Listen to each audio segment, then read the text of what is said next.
আসসালামু আলাইকুম। ফরিদপুর জেলা সদরপুর থানা ঢেউখালী ইউনিয়ন পিয়াজখালী বাজারের পাশে কদম খার ছেলে সেকেন্ড খার চায়না দুয়ারের মধ্যে যে ভয়ঙ্কর একটি সাপ ঢুকছে দেখেন। তো সাপটি আমরা উদ্ধার করার জন্য আসলাম। দুই পাশে আছে আমার দুই ভাইয়ের দুই ছেলে ভাইস্তে। কাকা তোমার নাম কি? মাইনুল। সাপ উদ্ধার করে দেখতে আইছো, ভালো লাগতেছে? কাকু তোমার নাম কি? আমার নাম হাসান। সাপ উদ্ধার করে দেখতে আইছো? হ্যাঁ। ডর করে না? না। সত্যি? হ্যাঁ। কালকে তুমি না একটা সাপ ধরছিলা? হ্যাঁ।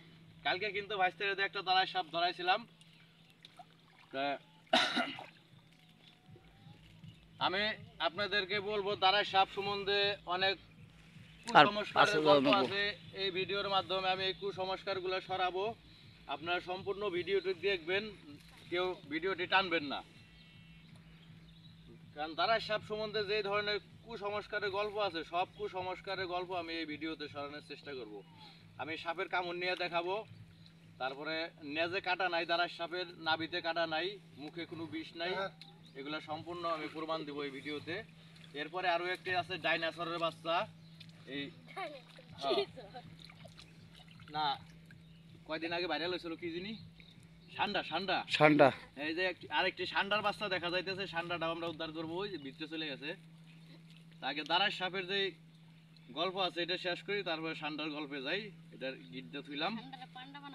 হ্যাঁ, আপনারা নদীতে যারা দুয়ার পাতেন, দয়া করে কেউ গিডের এদিকে ধরবেন, সবাই এদিকে ধরবেন না। কারণ পানির মধ্যে অনেক ধরনের বিষধর সাপ থাকে। কারণ দুয়ারের এদিকে ধরলে বিষধর সাপে কামড় দিলে মানুষের মৃত্যু হতে পারে, নাকি? আচ্ছা, অনেকে বলে দাঁড়ায় সাপের নেজে কাটা, নাভিতে কাটা, সবাই দেখা যায় ভাই। হ্যাঁ হাসান এই পাশে। হ্যাঁ ঠিক আছে, আপনারা গিয়েছেন? আচ্ছা, এই দেখেন এই সাপের নেজে কোনো কাটা নাই, আমি প্রমাণ দেখাই দিতেছি। যদি কাটা থাকতো আমার আঙ্গুলে ঢুকতো। এখন কামড় নিয়ে দেখাবো, দেখবেন ওর মুখে কোনো বিষ নাই। আচ্ছা, নাভিতে কোনো কাটা নাই, এটা আগে দেখাইনি, তারে কামড় নিয়ে দেখাই। এই যে দেখেন সাপের নাভি, এখানে যদি কাটা থাকতো আমার আঙ্গুলে ঢুকতো। হ্যাঁ, নাই। আচ্ছা, দাঁড়ায় সাপে পেঁচায় নাকি হাড় ভাঙে, দেখি সম্ভব নেই। ওই তো ডরে পেঁয়াজি দেয় না। পেঁচি দেয় না? না, শুনছি মানুষে কয় যে ফেলে পেঁচায় বলে হাড্ডি ভাঙে। ও, ওর ভিতরে চিকন বাইম মাছের মতো কাটা, এই কাটা দিয়ে কখনো হাড় ভাঙা সম্ভব না। শালা শালা চাই না। এই যে দেখেন, আমি এখন সরাসরি কামড় নিয়ে দেখাবো। আগর বড় ভাই কামড় দিছে? দিছে কামড়? ওর কি বিষ আছে? বিষ থাকলে কি আমি জানি শুনে এরকম কামড় নিতাম ভাই?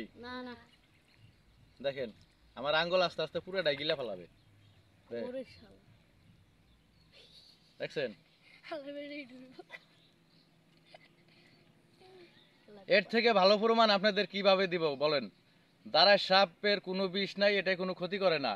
দয়া করে কেউ দাঁড়ায় সাপ মারবেন না। এরকম একটা দাঁড়ায় সাপ বছরে কৃষকের ফসল ক্ষেত থেকে 1200 থেকে 1600 ইঁদুর খায়। ইঁদুর খায় ফসলের ক্ষেতের অনেক উপকার করে। হ্যাঁ, ঠান্ডা উদ্ধার করবো। এই দাঁড়ায় সাপের গল্প শেষ করে নই। হ্যাঁ, কারণ এরকম একটা দাঁড়ায় সাপ বছরে যদি 1200-1600 ইঁদুর ফসলের ক্ষেতের থেকে খায়, তাহলে সেই ক্ষেত্রে কৃষকের অনেক উপকার হয়। ইঁদুরে হয়েছে ফসল কাইটে নষ্ট করে, ইঁদুরে দর ভরে, বিভিন্ন ধরনের ফসল কাইটে কাইটে নষ্ট করে। এখন ওই ক্ষেত্রে যদি এরকম দাঁড়ায় সাপ থাকে, তাহলে এই সাপে ইঁদুরগুলা খায় পরিষ্কার রাখে, এই জন্য অনেক ফসল বাইচে যায়। কৃষকের অনেক ফসল বাইচে যায়। এই জন্য বলবো দাঁড়ায় সাপ কেউ কখনো মারবেন না। কারো দুয়ারে পড়লে আমাকে খবর দিবেন, আর না হলে ছেড়ে দিবেন, কেউ মারবেন না, নাকি? কাকা এবার তুমি ধরো। ও একটু ফাঁকে ধরো, এখানে ধরো, কিচ্ছু করবো না। হ্যাঁ, তো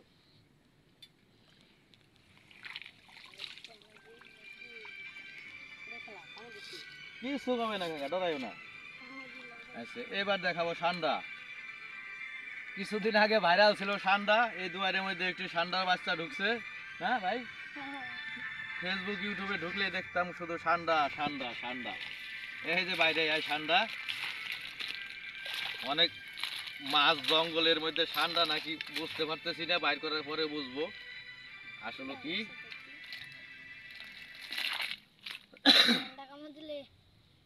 ও ভাই এটা তো ষান্ডা না, এটা গুই হুঙ্গির বাচ্চা না? গুইঙ্গির বাচ্চা। না গৈরো লোক হয় গুই হুঙ্গি গুইঙ্গিও কয়, গরু লোক হয়। এটা কিন্তু ষান্ডা না, এটা নির্বিষ একটি প্রাণী। অনেকে বলে এটা মুখে বিষ আছে, এই যে থু থু দেয় জিবলা দিয়ে, এটাতে দিলে ঘাও হয়ে যায় বলে না মানুষে। এটা সম্পূর্ণ নির্বিষ একটি প্রাণী।